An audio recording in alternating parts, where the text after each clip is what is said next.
Messieurs, dames, Tanguy Koki.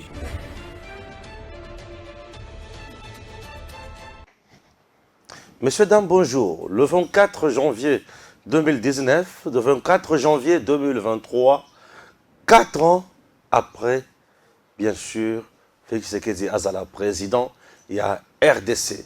Madame Olive Lembalobi, alternance, Ezali bébé Nabango, il faut que ça Joseph Kabila mérite nyonso pour être appelé ça ba Congolais, les Pamboli, appelé ça bango cadeau. Azana tort, toi, Azana raison. Ferdinand Kambere à lobby, 4 ans après, c'est du gâchis. Nyonso, ils ont tambolaté en RDC, arrestation arbitraire, la prisonnier politique est paille, il y a Moukwazala qui est victime, il y a Mansoana. Sur le plan sécuritaire, rien ne marche.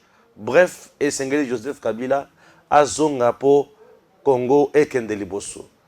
Le secrétaire général de l'UDPS, Augustin Kabouya, lui dit Ezamukolo Yakozongisa Maton de Paya Nzambe, pour être Nzambe akendaki ko libérer bananaye, Nzambe a pesibiso mokonzi oyo, et Sengeli Asala Moussala pour la Congo. Bino Bolo Binini, ensemble la fierté et dinanga. En plus de cela, Tokokota na Bozindo ya Ndenge Kagame a outi ko raté, ko assassiné Fachi Tshisekedi. Oui, Kagame vient de rater comment assassiner Tshisekedi. Et Tshisekedi, une première l'élo, aboya ko répondre à l'invitation à Kagame. Yaba Solana Kagame. Malgré babingisi yango na niveau à Qatar. Ouais. Une première Fachi aboya ko kende ko solola. Toko solola ni yotat. C'est bien, c'est parti.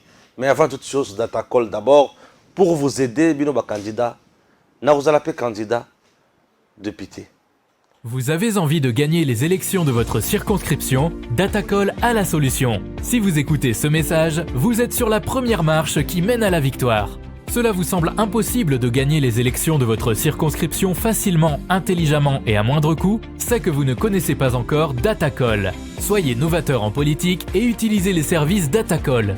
Ce service est la solution idéale pour tous les politiciens, tous les indépendants ou encore toute personne soumise à la diaspora qui souhaite s'impliquer dans une campagne politique qui gagne. Grâce à notre cloud, vous pouvez facilement rassembler autour de vous des partenaires et des agents qui trouveront vos électeurs. Plus besoin de clés USB ou de fardes de stockage pour vos membres. Chaque électeur aura une place dans le cloud et vous pourrez les contacter à tout moment. Cette technique permet de garantir vos voix lors des prochaines élections. Vous êtes électeur? Soyez vigilant et vérifiez la transparence de votre candidat. Chaque candidat crédible se trouve sur Datacol. Si votre candidat ne s'y retrouve pas, il ne sera pas joignable et vous ne pourrez pas lui faire part de vos besoins. Il est donc inutile de voter pour lui. Vous êtes entrepreneur? Rejoignez l'équipe en devenant consultant de politiciens pour la campagne électorale. Non seulement vous aiderez une personne qui veut faire bouger sa région, mais vous pourrez également gagner de l'argent. N'attendez plus, créez un compte Datacol et soyez le plus tendance des politiciens. Des milliers d'électeurs vous observent à travers Datacol. N'hésitez pas à créer votre compte sur www.datacol.com. N'hésitez pas à créer votre compte sur www.datacol.com. Merci beaucoup, Stéphane Balamwang, je serai candidat député. J'ai besoin de vos soutiens. Dans la posabato bako assister. Ouais. Dans la mbongo polote. Dans la mbongo kopesa bato logote. Dans la posana sale la moto. Tout ça, les limboka tamulaï, bah tu vas comprendre. Nous avons besoin de nouvelle génération. Toi, on a pour ça, toi, mais ma vie, il y a sika. Pour être, bah tu vas comprendre que. Toi, on a besoin de dérouler dans le parlement, bah tu vas le couper au salaté. Je me suis décidé que nous allons candidat. Alors, j'ai besoin de vos soutiens. Nous allons vraiment que Stéphane Balamangi a recommandé à Sika. Tout à l'année, comment on peut marcher? C'est parti. Fierté Dinanga. Bonjour. Bonjour, mon Mboka, Stéphane. Kimezali. Kimezali. Kimezali makasi. Eza lokola ndako ya papa na bino etangaka te. Pa ba voisin zo tanga. Yo lali pongi, voisin zo lela. Kita toi ya kozala na mawa pona koloba ke bon papa. Zo pe ba voisin wana ba ya kolala tango mbule koleka. Peut-être au groupe ça bango tol mi balé misato batonga ndako na bango. oyo biso toza baumbu ya bapeuple ya bato baolanda biso bana poto bana partout basengaki tozonga lisusu toye mpona korépondre na mituna oyo déranger bato po batebele bakokamwa biso tolobaka vérité ntango toyaka boye tozoya koforce eloko te on dit que la vérité pour sauver le peuple congolais kopesa bacongolais fil ya réflexion baréfléchisaka avant ya reposer un acte ntango nazokota émission oyo avec des larmes dans la voix nazolela motema na ngai saigné mingi mpona komona motu moko boye qui n'a jamais été un exemple du bienséance ou de bonne moralité moto abitumba moto azokisaka bato bapota bato ya famille politique na ye apanzaka bango bamilangi bazoki pota bafundi ye bakangi ye boye na boye donc un monsieur comme ça là il a télé alobi qu'il était victime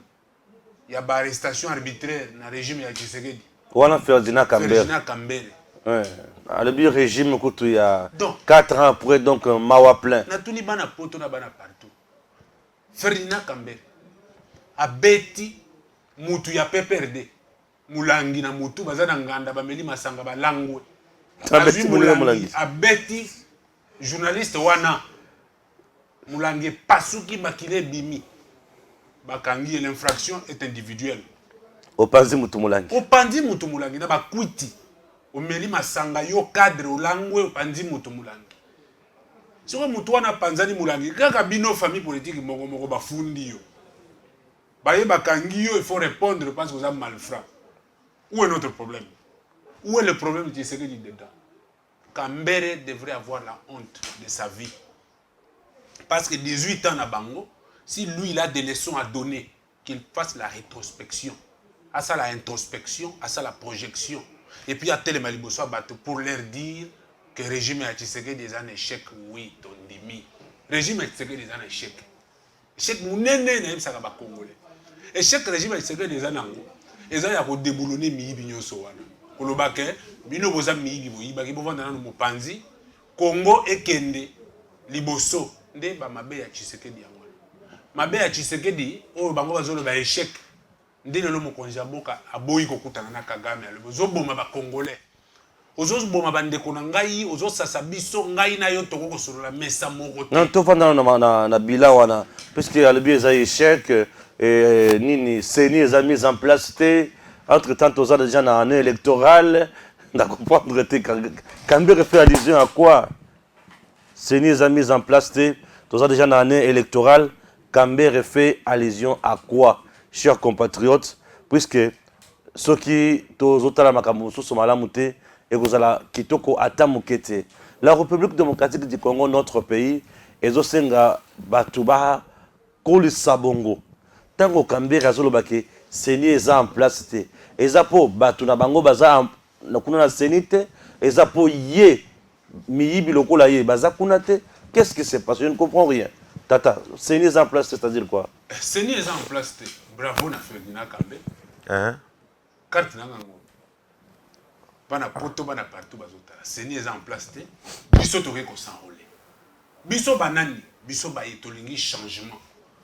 Biso banani biso ba etolingi to doté na république na biso na ba institution crédible. Biso banani biso tolingi ba député nommé te. Biso banani biso ba oyo tolingi batu balalaka na parlement te. Biso baye tolingi na parlement tozala na ba député ba légiférateur. Tozala na ba député oyo ba kokende pour des propositions de loi. Tozala na ba wiwiste te. Nde tolobi Moulenoka, Moyekita.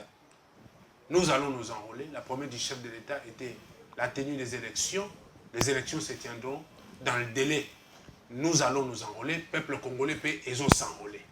Ferdinand Kambere, oui, bien sûr. Je crois que Azamutu. Vous voyez que Ndegolanga, autant que ça n'a pas combat battu, mon anti-valeur. Ça dit que yé na basinaye, na moisinaye, na bananaye. Aye bisabango ba kende ko s'enrôler, te ba vendre leur voix ne servira à rien. Parce qu'au côté de Kabila, bah servira à l'autre côté. Kabila a regretté dans sa naïveté pour dire que si j'avais 15 personnes, quand Kabila cherchait 15 personnes, Ferdinand Kambere était où? Il était là. Ce sont des malléables, des prolétaires. Tozana Bango, la République ne leur appartient pas. C'est notre Congo. Le Congo appartient à tout le monde. Et bah tout le monde wana, bana poussou, bana vélo, bana moto, ba maman makala, ba maman maraîchère, toutes ces personnes-là ont un mot à dire pour ce Congo.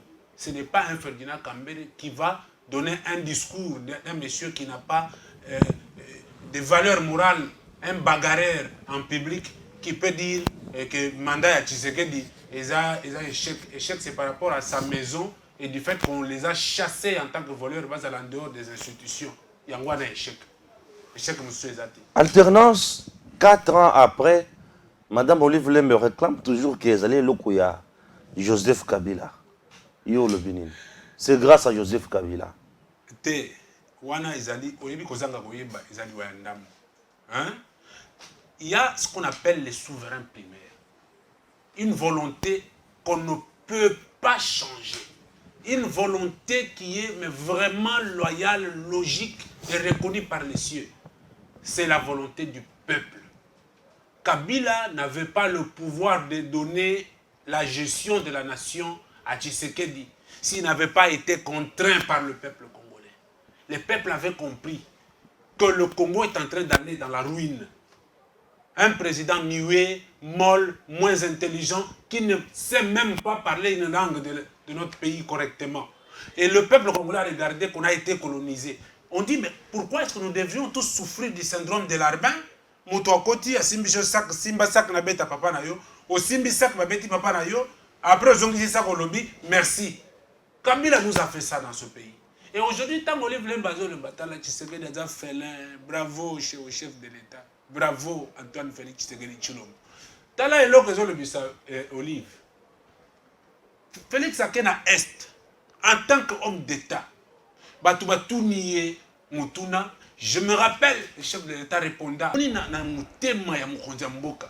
une représentativité de la femme, le respect de la parité. Alobaka. Tu sais que Alobaka et Lokomoko, Oyo Batomael était bazo jouer nango. Il y a un monde qui s'appelle Olive Belé. Tant que Alobaka que pour lui, après lui, il faut être la moitié président de la République. C'est que ça, Olive Lem. Et ça, quand vous avez Kabila, tu pas ça. Il faut éclairer la lanterne de Batouba Rolanda Bisso. Mon kondia mboka, sobotali na gouvernement Ebimaki. Représentativité à Bassi, Baza. Bassi basé belé na gouvernement. Yango wana ya lobaki que moi si na cuisine te ndenge babanda ko loba. La femme doit être aussi sous la table de décision. La femme doit discuter avec les hommes. Ndé a salaka projection que après lui il préfère que moi si comme président de la République. C'est Olive Moutou et Mati. Oh non, président de la République au baloba qui est pas Fachi et ça yé. Ndé omoni abandi ba sorti ya biso bilobela makambo belé te. Papa. Chez nous, on dit que la cible revient toujours au lieu du crime. Biso toko lo batte que yo Olive ba pesa yo pouvoir on va présenter Nambogo mais c'est Kabila qui est président. Yamana Zoloba si elle se permet même. Oui mais quand le Congo vous accepte pour Olive la congolaise. Biso to lobi ozande kona biso mais il faut être du côté ya bande kona yo tika ko mela biloko okende na ngambu ya bato oyo parce que nyoko la peuple. Tant bango ba ko yebisa biso que Kabila a pesi Tshisekedi pouvoir mais peuple congolais. Kabila ba ke ko zoyer na Rwanda. Ce n'est pas Fierté Dinanga qui le dit. C'est le Parlement belge. Oyo baloba que nous sommes allés le ramasser au Rwanda, un sujet rwandais, et nous l'avons amené au Congo en pensant qu'on allait les manipuler. Ce n'est pas moi. Si vous yo mutu bake kozwa na Rwanda, baye na yo. Congo et pesio nyo surtout. Lelo tu te mouvoies d'avoir donné le pouvoir à Félix Tshisekedi. Non, c'est un problème. Il y a un syndrome de l'Arbin dans les chefs de toutes ces personnes. Lelo, tozo bengango makelele ya simamutuka. Pourquoi? Parce qu'au-delà, il va makelele bazo sala. Mais le Congo avance. Ah, le Congo avance. Ah, le Congo avance. C'est la toute première fois dans l'histoire du monde que le Congo, depuis que le Congo a existé, depuis 1885, Parce que c'est ça, la plupart des gens ne savent pas. Le Congo a existé depuis 1885. Alors, depuis cette époque-là, c'est l'époque où le Congolais s'est tergiversé pour pouvoir se positionner jusqu'en 1960, on a eu l'indépendance. Mais les lobes, tu vas comprendre que c'est la première fois dans l'histoire du Congo qu'un président congolais, ou zaïrois, ou qu'est-ce que vous voulez, président congolais, vende de l'or à une autre nation d'une manière légale. Officiel. Officielle et légale.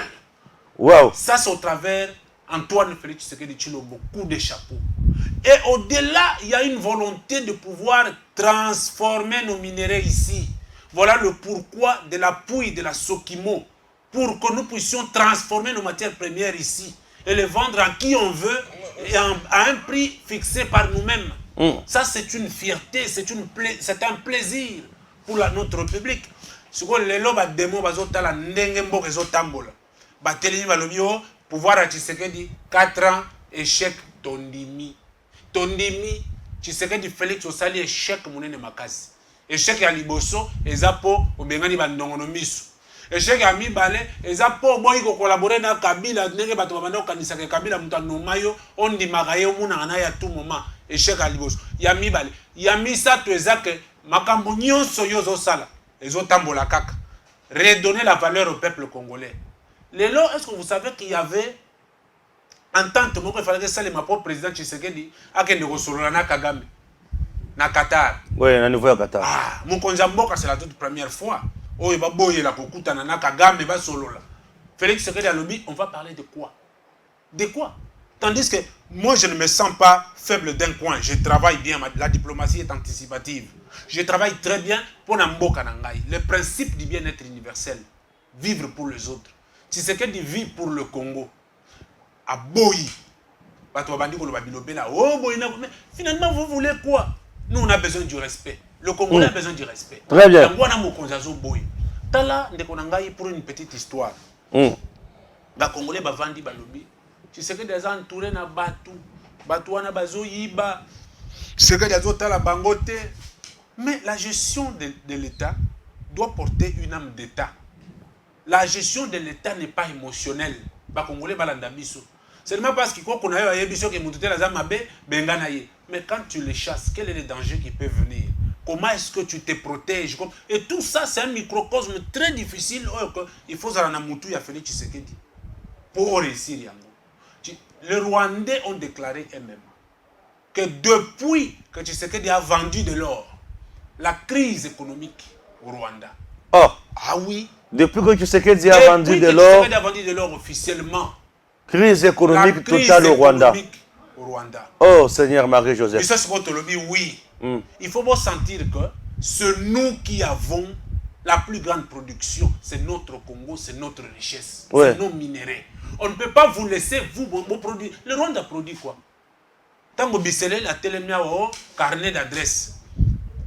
Moi, je réponds au peuple congolais.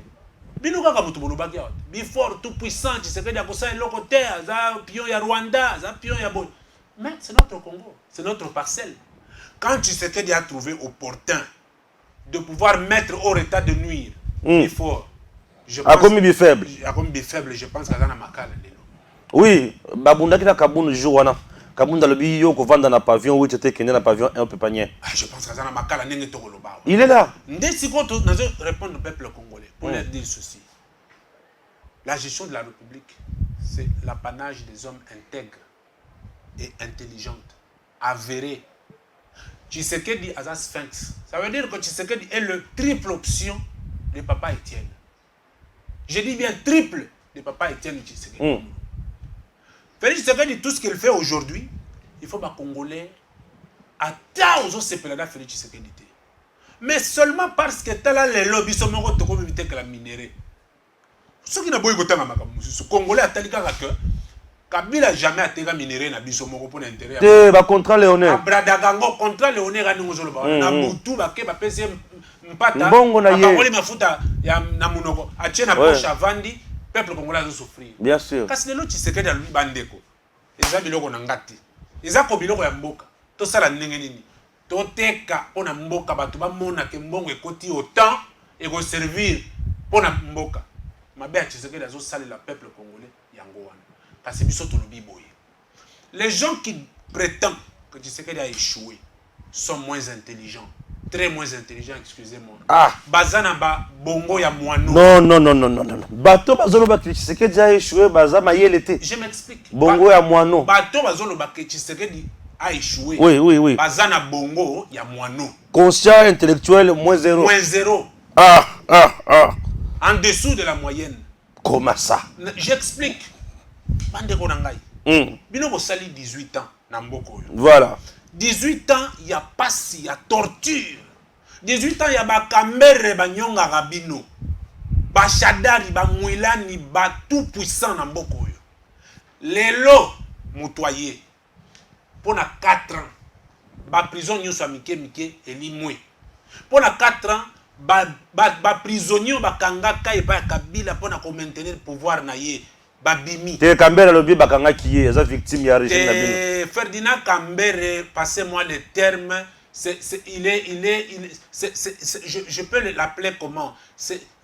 Quand il boit, il frappe les gens, il blesse les gens. Ce n'est pas mon problème. Amela qui poazo qui samuninga. Oui, bazana nganda na bar bameli qui ndeko na bango abeti muninga ne mulangi. Ola Kambere. La famille politique na ye. Ce n'est pas possible. Abeti ye mulangi mutuazoki. Mutuana ya PPRD. Ake kofunda ye bakangi. Problème à Tshisekedi des awan.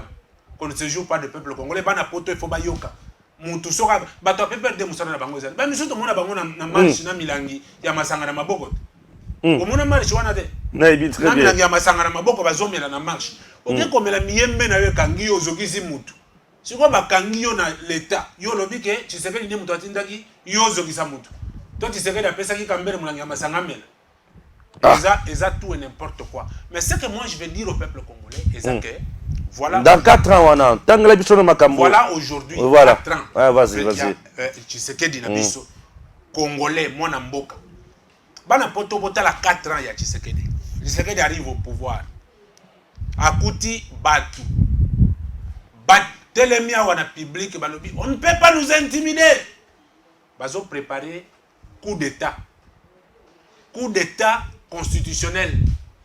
Tambwe Mwamba, Janine Mabunda, Batuna Yewana, bazo préparé, babeta Tshisekedi coup d'état dans moins d'une année où il y a pouvoir na. Et bakarikia qui na 6 mois baboba Tshisekedi. Pour baper sa Tambwe Mwamba, pouvoir. Mouto se concentrer jusqu'à déboulonner ce système-là à Tchebato Mopandi.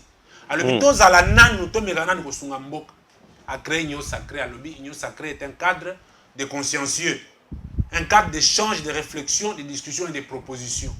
Boya na union sacrée, to sungamboka. Bandongonomi suana bakanisi ke les mêmes causes produiront les mêmes effets. Baye na union sacrée pour na combattre la biloko na bango. Bango ika sanji, banani, tous ces malléables là. Baye na union sacrée pour na combattre la biloko na bango. Bakanisi ke Tshisekedi azamu to asedaka na pression. Président tenir le premier discours na ba député nyonso. Ayebisi bango. Entre dissolution, il y a parlement. N'a servir le peuple congolais. Qu'est-ce que vous choisissez? Si vous choisissez bâton dans le roue, on dissout le parlement. Et puis on va travailler pour le peuple. Si vous voulez garder et travailler pour le peuple, faites un choix. Les consciencieux au sein de l'union sacrée comprennent qu'ils vont dire mon candidat a raison. Tout ça la ligne. Tout sunga. Peuple. Quand on a têtu, on a mis sur Mibio, on a mis Samboko. On a député, on a mis dans le parlement. Oh, Moubeko, il y a parlement, il faut tout invalider. On invalider selon les règles. Il y a palais du peuple. On invalider Bango, on a mis dans le créneau. On Tshisekedi Mabe. On va dire chez eux, Tshisekedi Moutapé, ça qui est au parlement pour ça, le peuple. Les débats infernales. Tolobi, bisoto kenanzela wana. Tozo la qui sera positif. Il a fallu Tshisekedi. Lelo Congo mobimba zotonga ndenge to mona kana Afrique du Sud. Na mona kisa ba otonga na butu. Mabulo ezaka quelque part na butu batongi na moyi boye beaucoup de basi batsalaki. Et ça c'est la politique du chef de l'État. Ote basala na moyi embouteillage kuna basate. Tshisekedi travaille la nuit. Batongi na tongo boye boleki na nzele za malamu. Lelo tozolo banayo. Tshisekedi est en train de réactiver ma barrage ya mike oto yebi na mboka na biso awa baza na kati ko travailler pour ba recoin ezo courant bato bakoma ko souder basala ba œuvre na bango ba fonctionner. Ça c'est une autre paire de manches de korangai oyo bato baza comprendre. On parlait de l'armée. L'armée c'est le cœur du développement d'une nation. Ce qui armée za mabe bokende liboso te Félix Tshisekedi abandi ko sala repensement de l'armée. Les lots, vous pouvez tout dire, mais tout la musique à Zaza. Mibi nyonso wana ba généraux ya ba Rwandais tozaki na bango, ils sont dénichés, tout la musique. Bazokende. Mais c'est ça la fierté d'une république. C'est comme je dis au peuple congolais. Moi je ne ferai pas partie de ceux qui regretteront Félix Tshisekedi. Je l'accompagne. Les lots bato batoke de gauche, toke de droite. On peut mettre en internet les lots. Fichier de paye. Il y a des enseignants congolais. Au beti kaka, bana poto mettre en internet. Ebimi. Fichier de paye, il y a des enseignants congolais. Ebimi. Au beti, na zoloba, au moni, na sekopé, au moni ndenge bazot la kisa, enseignant tel, futa maka combien na date tel na boy. Le département tel, biloko nyuso Tshisekedi Django en ligne. Pour mutuaya koko sa muninga te. Ah ouais. Oyiba mbongo ya batute. Ah ouais. Et ça en ligne. Les lones tozolo baboy, mise en retraite, banda Congo et banda. Monsieur, muto kenda retraite ka yemo ko akufi pe mutu ba taliete. Mbongo pe na ye ko mbongo na ye pe ko mona na te. Ah, Kabila yo kuli batu bogoy. Lo bande ko nanga ya tabo ko ya Tshisekedi. Batu bazo kende retraite na mbongo. Atako batu bazo lo bakeza muke. Tango zo kende retraite ba peso $2,500. Ba pesi yo congélateur. Ba pesi yo télévision. OK retraite. 2500 na yo wana. Mino epola na munoko vide. Yo lingini ni mwana poto. Zala na mino epola yaya. Yo mino epola na muto za na munoko vide. Oza na mino te. Yo lingini. Yaya mino epola kulia Tamson. Tala pouvoir à Tshisekedi yango wana, pouvoir à transformation, pouvoir à proximité, pouvoir à bien-être universel. Tshisekedi travaille pour le peuple congolais. Les lots zolo ba veuve militaire na Congo. Yo bon ça journaliste d'investigation. Tena yebi makambo so. Ezali au Kabila vana na veuve militaire alia na bango apesa bango bambongo. Bimisango total. Salaire ya militaire n'epoka Kabila ezalaka combien? Les lois ezalaka combien? Bana poto bozana bande kona bino ba soda. Ko benga bango botuna bango bolo fierté dina ngaya ka koloba te ngana zolo bakaka makambo ezo exister. Botuna bande kona bino ba koyebisa bino. Siko lelo moni congolais mutema mabe azokende ko se rallier. Aujourd'hui je vais dire aux Congolais bayeba. La plupart des gens qui ont été autour de Kabila et qui ont détruit le peuple congolais ont toujours des origines douteuses. Tanganan. Dinanga. Nzambe na ngai batela mwana mbali o Stéphane Balamongi. Tenazolo baboy. Nazana bana posa papa. Nazolo Nzambe batela nga. Na bandeli. Tango nyoso. Pesika nyoso. Mbalamongi. Pona ko sauver Congo. Soki o bangi Congo ekufi. Ya toko banga nani? Mourir Oloto na nga Marie-Paul. Vivre dans les malheurs c'est mourir tous les jours. Mais nous sommes dans la route. Tanga batu oyo bazalaki pembeni na Kabila avec des origines nini? Douteuses. Des nationalités douteuses. Seigneur Marie-Joseph. Mutu avanda kaka boy. Bon, botu e pas banani milani ezaka. Pa banani? Mais comment nazo e ba pe bien te. Koko tsana makambo batu. Nazo lo ba pa na wapi. E pa na ebi milani. Pa na bango ezaka. Nebi mulanya. Oui, ba pa na bango. Ça veut dire mais na yoka ka sa mutu sur qui vous au moni côté toujours kende. Ceux qui va continuer ndenge ba osala wana. Ba toko dénicher mutu ne pas ina bango et puis ba kozonga pa ina bango. Tanga nana. C'est notre Congo. Nani otangi otuni nani? Na tunio ne mi mwilani yeba pa na bango. Na ebite. Nani sus? Nyarugabu yeba pa na bango. Nyarugabu. Tila ebite. Rubero yeba pa na bango. Yangwana na lobi. Zela. Ngaye. Ozo de maya shorts. Yangwana na zotuna. Zela makambo yo. Makambo kusuka wate. Ozo bele maya short. Nzambe. Nazana. Consultez aussi Short Nabiso sur Edem TV officiel. Beaucoup côté bah Short. Beaucoup élément bah 1 minute. Ça nous fait du bien à Short Nabiso. Papa, nazo tuna mutuna. Bandela sukoto katolika. Nga nazo tuna ba Congolais. Batu nyonso ba entouraka Kabila. Ebele bazaka na confiance na ye, bazaki na nationalité douteuse. Batu wana ne mutu ba nyoko le peuple congolais, les inamovibles. Mutu liboso nani? Nemi Moulanye pa na bango eza. Utavi bale. Azarias Robert pa na bango eza. Mutami sata. Nyarugabu. Et pas la bango za wapi? Ba des Nani éléments. mususu? Tamo mwambe pa la bango za wapi? Alexis tamo mwambe. Nazo tuna yo neti ntabwe mwambe pa na bango eza la ba. Naïba te. Yango tozolo baboye. Bato balataka ba kombo pour na koya kosakana na peuple congolais. Peuple a otala bango. Est-ce que vous savez que ce monsieur Abouma avion n'a plus de Congolais na kati bakufa ba Congolais belé tambwe mwambe. Est-ce que bato modèle wana nous ne pouvons pas susciter par rapport monsieur Salema na mboko po bakanga bango. Ah. Félix On est comme un chasse à l'homme. Félix Tshisekedi. Non, nous devons, ça sera une chasse pédagogique. Ça sera une chasse pédagogique. Il faut pas kanga batubele un modèle wana ba Congolais bakufa pona tambwe mwambe. Après ça ordre ba bêta avion. Avion et bêta ma batu bakufa na kati. Seulement vous là, héros bozo ya juste pour na ko pesa biso les sons.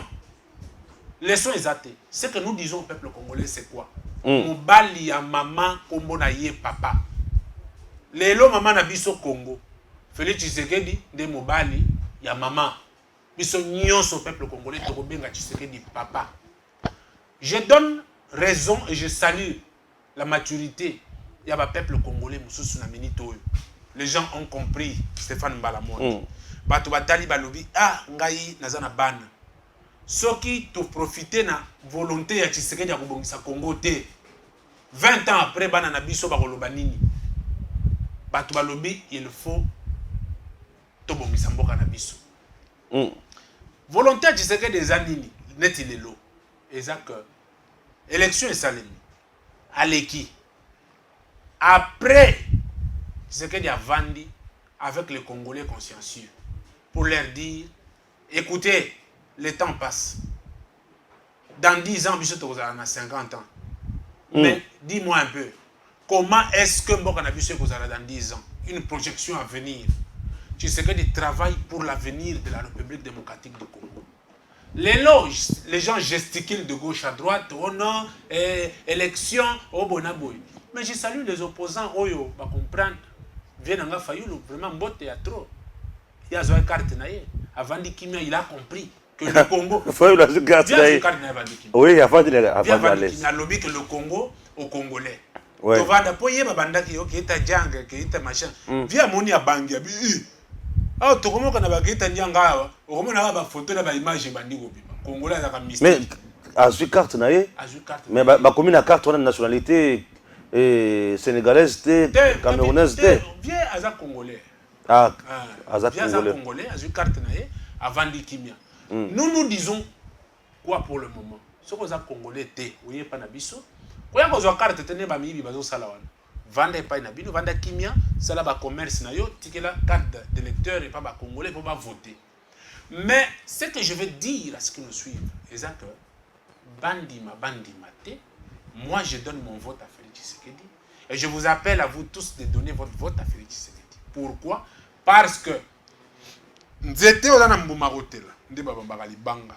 combien de fois Kagame a raté un coup d'État? Il faut assassiner Tshisekedi. Il faut assassiner Tshisekedi. Si vous avez collaboré avec Kagame, vous avez déjà. Bas député, il y a des députés au sein des hémicycles et des sénateurs qui sont à cheval, qui travaillent avec Kagame, qui lui donnent des stratégies pour assassiner Félix Antoine Tshisekedi. Bientôt, on va vous dénicher. Mais l'autre là, Nyarugab, va chez vous. Ah, toi aussi. Mais c'est la Congo, Tobago. Mais qu'il arrête un peu de se la péter, il parle trop. On ne sait pas d'où vous êtes venu. Vous êtes entré au Congo par la circonstance de l'avènement de l'AFDEL. Hein? Et puis vous vous êtes positionné, vous vous dirigez en faisant des rois et des lois. Nyaruga Bosalini. Azoloba trop. Qu'il arrête. Eh. Si il se sent en insécurité, ah oui, pas une abysse. Mboule la gisaka bato pas na bango. Soki pas na biso zotanga. Na lobaki yango na début. Soki ndako na biso zotanga. Yo yoko kota mbula kende pa na bino. Et pas la bango wapi, pas la bango yango yo. Te, Nyaruga boza congolais te na wapi. Oh, bah c'est pas congolais yo. Te na lobi yebi sanga minembo na biso alaka yiba wana. Bah c'est pas congolais. Azan Jean ya balkanisation, to yebi. La personne qui porte la mission de balkaniser le Congo, c'est Nyaruga. Ça, c'est une accusation forte. Non, mais attends. Est-ce que vous ne savez pas l'histoire de Minembo? C'est moi qui ai créé ça. Nayoka sango Minembo. Ah oui, bah tu vas yembi que Robert wa Nyarugabu. Ndeba tu vas zaraka na kati ya Minembo. Ndeba tu vas kenda kwa stande bourgmestre. Est-ce que zangai? Ton azo kosa batu. Mais vous aussi, le régime à présent, tu sais que ceux qui ont dit Maloba Mouké à Cambéré, qui dit le régime à Fachi, bah détourner Mbongo en termes toujours de millions et on n'arrête personne. Wana, Cambéré a yebi sabiso, que Bochab a yebi 32 milliards. Ceux qui 32 millions, oye utaka Brazzaville, bakangila yewapi. Non mais Bochab, à Samba, à Longa. À Samba te, a détourné, a nommé ye, ba longole na poste, ba pese poste mususu na mboko yo. Cambéré a yebi sabiso que 32 millions, Bochab a dit à mon anan. Que la foudre tombe sur la tête de Est-ce Cambéré. que Bochab, on a besoin de preuve, vous avez dit que Bochab a détourné 32 millions. Mais ce n'est même Parce pas que ça risque d'être juste une diffamation ou calomnie en quelque sorte. Papa, ouais. Moi je n'invente rien. Mbongo wana, mais tu n'inventes pas, tu ne confirmes pas. Moi tu je n'invente rien. Mais tu confirmes. Je me base sur ce qui a existé dans ce pays. Mais tu n'as pas de preuves, non, mais je ne suis pas juriste. Je n'étais pas à la barre quand cela était arrivé. Mais les Congolais savent que cette histoire est réelle et vraie, je n'invente rien. Et cet argent a été bouffé par Kabila et Bochab parce que pour preuve, il a détourné Kotoyo na poste Moussous. Est-ce que Cambéré peut avoir cette malhonnêteté de nous dire combien de collaborateurs de Kabila ont été arrêtés à son temps? Qu'ils arrêtent de se jouer du peuple congolais. Et pas Tshisekedi dans le bagato zamona mainanga. Mais le peuple congolais Yango aujourd'hui on l'accuse de vouloir étouffer plus les hommes forts. Oh, il va accompagner le pouvoir, il a étouffé Kamere, il a étouffé Kabound, et aujourd'hui Bisselele, François Beya. Pourquoi ça? Pourquoi? Peuple congolais. Olanda biso nazo répondre na mutuna o. Po Stéphane Abandi mituno yo pesa nga kanda. Ah, je comprends rien. Oui. Stéphane Abandi mituna yo pesa nga kanda. Ah, je comprends rien. Et combien de temps vous sous fierté? Bana Congo. Oh, fierté. Il y a nga pesa réponse na mutuna wa. Bana Congo, bana partout. Stéphane Azoé Bisangaï que Félix Tshisekedi a étouffé les hommes forts au baïdé na pouvoir. Je commence par Vital Kamerhe pour Tanguy. Que représente Vital Kamerhe sur le peuple congolais? Servir le peuple congolais et servir les individus. Qu'est-ce que vous choisissez? On peut s'en avoir une réponse. Tshisekedi Azamutu a bien-être universel. Quand il est président, c'est pour servir le peuple congolais. Ce n'est pas pour caresser un individu dans le sens du poil. Est-ce que Mouto Fundaka Kamerhe na justice avec Tshisekedi? Ce n'est pas Tshisekedi. Mouto Kangaka Tshisekedi Kamerhe na 4e mur avec Tshisekedi. Donc Mouto Tindaka Kamerhe na prison avec Tshisekedi. Ne m'énerve pas. Donc je vais dire au peuple congolais ici que il n'y a jamais d'hommes puissants qui ont de valeur plus que le peuple congolais n'a mis sur Félix Tshisekedi. Pour Tshisekedi, c'est le peuple congolais. Bato balobi Tshisekedi achaki baninga na yeba koyiba mbongo misolo à l'état. Tshisekedi achiraki bango audit. Batala soki ba koyiba misolo à l'état pour de vrai. Mais tant que ba moni ke biloko ebele za ya solo. Mais bazo kanga bango. Bisele le tout puissant obino nso bolobaki lelo azawapi. Topin azawapi. Ordonnance obimaki monaki komba Topin. Ça veut dire que bato batika. Tika kozwa mituna ya banguna, oya kotuna ngango na plateau. Non, mon Kabound. Ngai siko nga nazotuna yo. Tshisekedi atindaka Kabunda abomaka bapine ya bato na nzela. de moi et toi, tout le monde a peuple congolais, il faut tout le monde. Moi, je vous dis que la vérité. Je parle avec mon cœur, c'est le Congo qui nous intéresse. Au moment où il y a Moi au Rosique. Kabunda Pumbwaka, pembeni ya Moi. Yangwana Azigi Mapapu. Ça n'a rien à voir. Usurpation du pouvoir, défaut de qualité, arrogance. Biloko nyonso wana. Nde sali que Kabunda futa pris wana. Toi, tu ne peux pas imposer au chef de l'État de faire ce que toi tu veux. Tu ne peux pas passer à la télé avec des langages des gens. Nous étions dans une réunion chef Faliga, le Banaïbi, c'est que tout de suite, Kanga, Monokotika, Kimia, Atikali Kimia. Biloko modèle. Est-ce que nous avons inventé là? Bolanda ba image wana te. Il y a un député, Nakatia, Béatrice Hotel. Image wana ezali, il a parlé, il dit publiquement, le chef voulait parler, je lui ai dit tout de suite, arrête. Dans quel pays où un collaborateur peut dire au président de la République, arrête le président Atikali Kimia? C'est le président de la République qui avait envoyé Kabound de se battre avec la garde républicaine. Attends. Je vais parler République, s'il vous plaît. Moutounion soit au Salamabé, peut mettre Tshisekedi va au Kangaye, parce que Tshisekedi a un bilan. Tshisekedi a un bilan.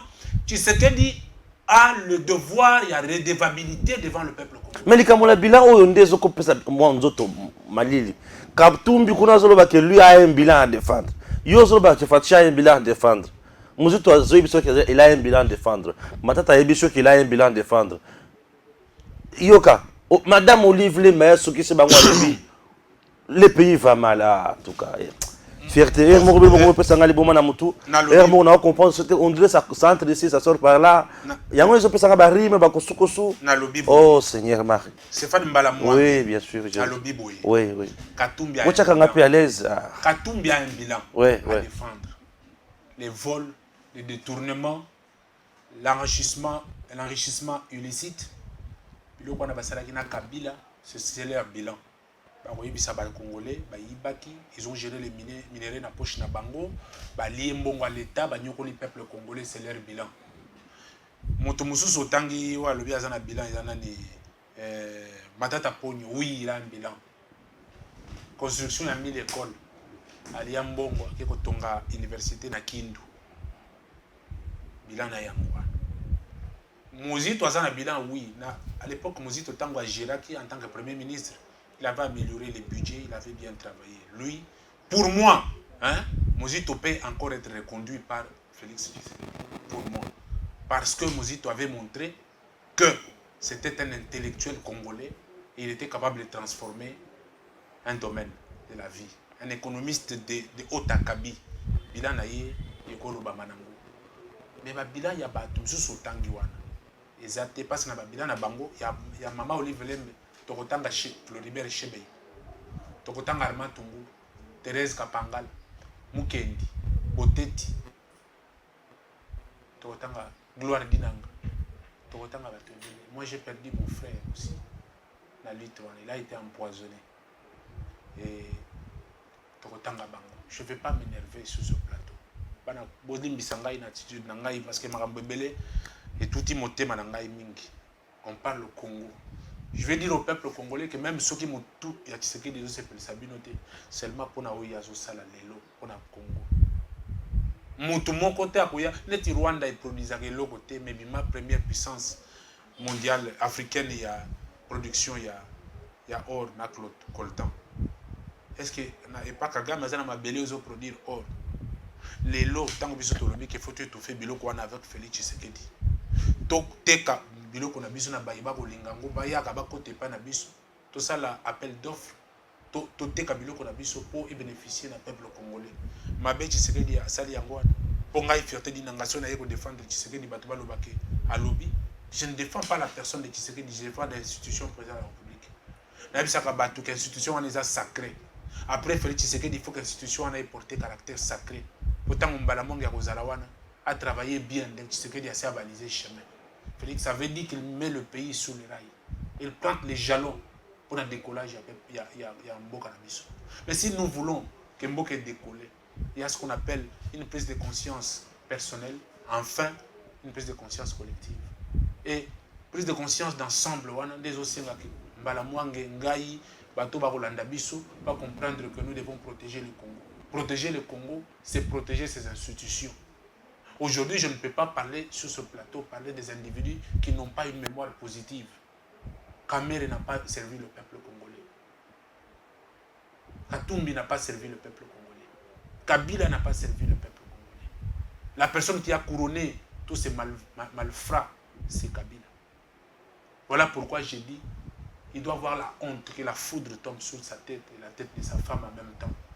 Quand ils n'ont pas servi le peuple congolais, les lois qu'il y a un bilan négatif. Quel est le bilan positif de Joseph Kabila? Quel est le bilan positif de Joseph Kabila? Vendre des terrains à côté de Kingakati aux assassins, les snipers, pour qu'ils visent l'avion et tuer Félix Tshisekedi. C'est ça son bilan. C'est ça son bilan. Faire venir les Rwandais avec les Ngombe à Kinshasa ici, pour pouvoir s'installer dans cette zone-là et pouvoir faire mal à la nation congolaise. C'est ça le bilan de Kabila. Voilà pourquoi moi j'ai dit, je ne ferai pas partie de ce que les regretteront Félix Tshisekedi. Les Congolais, il ne faut pas comprendre que avec Tshisekedi, 5 ans après, ces 5 ans qui s'écoulent, nous allons changer le Congo parce que la volonté y est. Et quand dire c'est faire, Tshisekedi met l'utile à l'agréable. Aujourd'hui, le Congo est en train de se transformer, que vous ne vouliez ou pas, tout commence par la volonté. Aujourd'hui, vous ne sentez pas les réformes qui se font, mais parce qu'il y a une pluralité de besoins. Le Congo a une dimension continentale, où il y a beaucoup d'aspects qu'il faut attaquer au même moment, mais la robustesse du chef de l'État a montré à suffisance qu'il est en train de travailler parce qu'il attaque plusieurs secteurs au même moment. Asimba Koto, Mabe Asimba Koto, Mabe Asimba, Makambozo Kende. Nous devons tout simplement y mettre la volonté, l'accompagnement et les soucis du devenir de la République pour Mbokanabiso et Kendeliboso. Très bien, merci, ça a été pour nous un plaisir.